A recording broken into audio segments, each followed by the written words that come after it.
Antiguamente, los niños eran considerados como un paso previo a ser adultos. Con la figura de Rousseau se dio más importancia a la edad temprana del niño, teniéndolo en cuenta como un ciudadano más a partir del siglo XVIII. Posteriormente, tras la Segunda Guerra Mundial, se firma la Declaración de los Derechos Humanos en 1948 y en 1959 la Declaración de los Derechos del Niño, siendo reconocidos individuos con plenos derechos.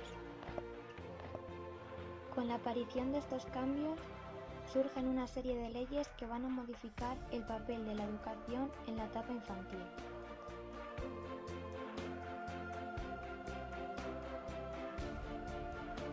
En el año 1970 fue aprobada la Ley General de Educación durante el régimen franquista, cuyo promotor fue Villar Palasí, padre de la EGB. La ley dividía preescolar en dos ámbitos. Por un lado, jardín de infancia, para niños de 2 y 3 años, y por otro, la escuela de párvulos, para niños de 4 y 5 años. Debido a dichas características, esta ley omite el reconocimiento al derecho de la educación desde el nacimiento. Su principal objetivo era el desarrollo de la personalidad del niño. Esta ley dictó para la etapa de párvulos un programa de enseñanzas preescolares, basados en la realización de actividades repetidas de prelectura, preescritura y precálculo, ignorando las investigaciones psicoevolutivas del desarrollo.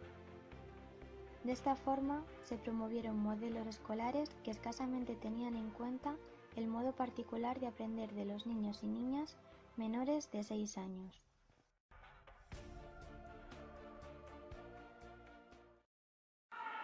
Pues al comienzo la educación infantil estaba muy poco considerada, puesto que no es una etapa obligatoria y más que nada era el mantener a los niños en clase.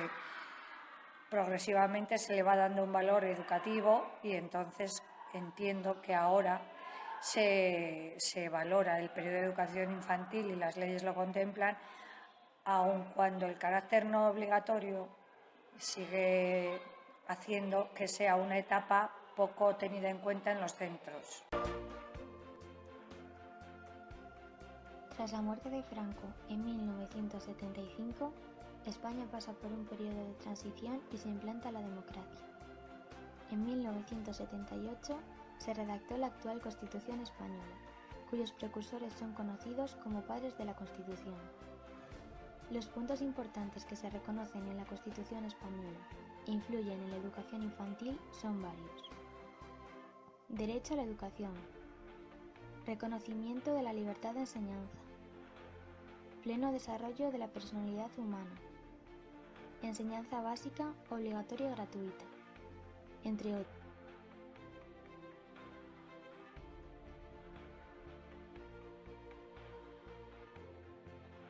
Yo no he sido alumna de educación infantil. Yo en mi época entré al colegio con 6 años. No puedo decirte como alumno cómo lo he vivido. Como profesora he disfrutado de la educación infantil, pero he empezado a ejercer educación infantil sin formación, porque en su momento nos obligaban a hacer la educación infantil sin tener la menor idea de lo que era un niño de infantil y nos vinculábamos al proyecto o a la idea de la educación como instrucción.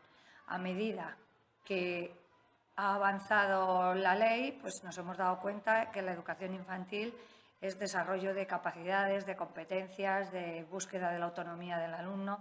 En ese sentido, me voy identificando más con lo que es ya la educación infantil.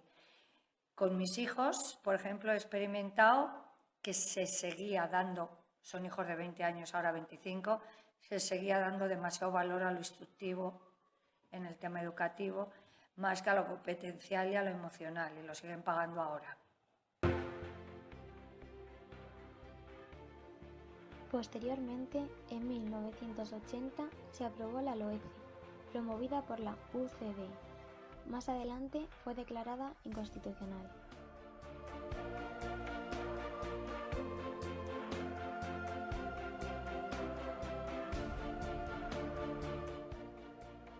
En 1985, durante el gobierno del PSOE se aprobó la LODE.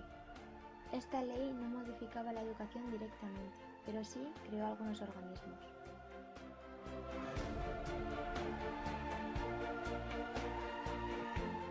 Cinco años después, en 1990, el PSOE aprueba la LOGSE.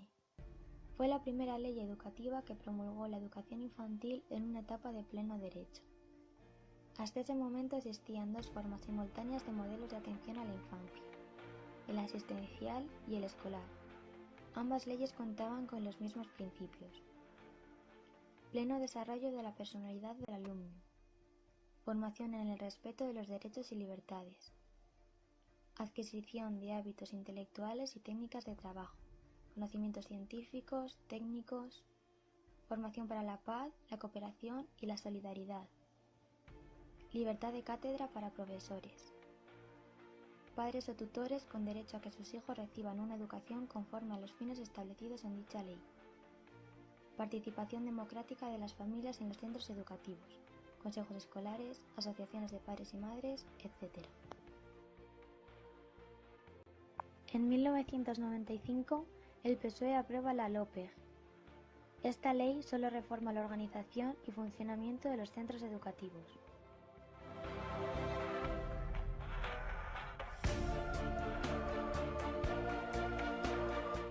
En el año 2002, el PP aprueba la LOCE. Con ella se volvía al planteamiento más antiguo de la educación escolar de los años 70. Se retiró el ciclo de 0 a 3 años y se le asignó la categoría de asistencial, frente al concepto educativo e instructivo del ciclo de 3 a 6 años, que era considerado como educación infantil. Finalmente, esta ley no se llevó a cabo.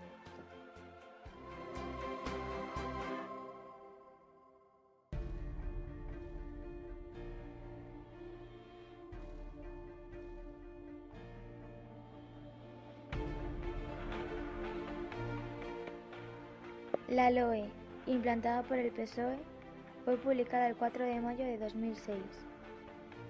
Con ella se recupera la unidad de la etapa de educación infantil y se establecen los mismos principios generales. Esta ley mantiene la división de la etapa en dos ciclos y ha rebajado el estatus del primero al plantear que el tramo de 0 a 3 será legislado por las comunidades autónomas. Tras la implantación de la LOE, en 2008 se intentó establecer el Plan Educa 3. Este fue elaborado por el Ministerio de Educación, Política Social y Deporte. Con él se pretendían crear nuevas plazas para los niños y niñas del primer ciclo infantil, creando nuevas escuelas y adaptando las existentes. Finalmente no llegó a cumplir con los objetivos planteados. La LOMCE es la última ley de educación. Esta ley se creó con el fin de modificar la LOE. Se aprueba por el PP en el año 2013 a manos del ministro Wert. Por ello, también se la conoce como Ley Wert.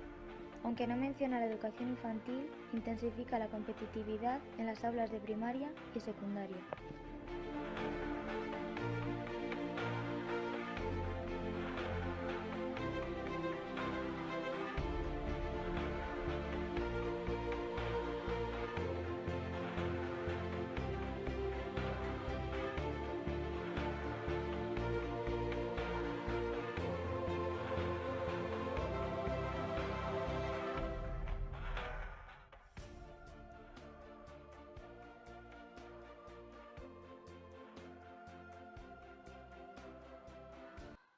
Casi me alegro de que la LOMCE no haya intervenido en lo que es la educación infantil, porque no me parece que sea de lo más interesante. Pero he de decir que lo único que revela es que sigue siendo una etapa no reconocida dentro de la función educativa.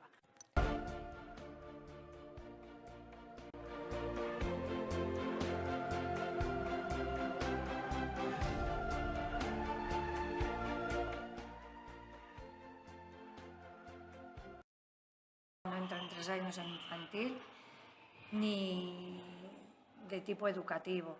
Creo que sería necesario por lo menos incluir a una persona de apoyo siempre en todas las aulas que pudiera colaborar para atender las necesidades básicas y también para poder favorecer desdobles y atención muchísimo más individualizada, partiendo de la diversidad, tanto de tipo cultural como de tipo intelectual y funcional.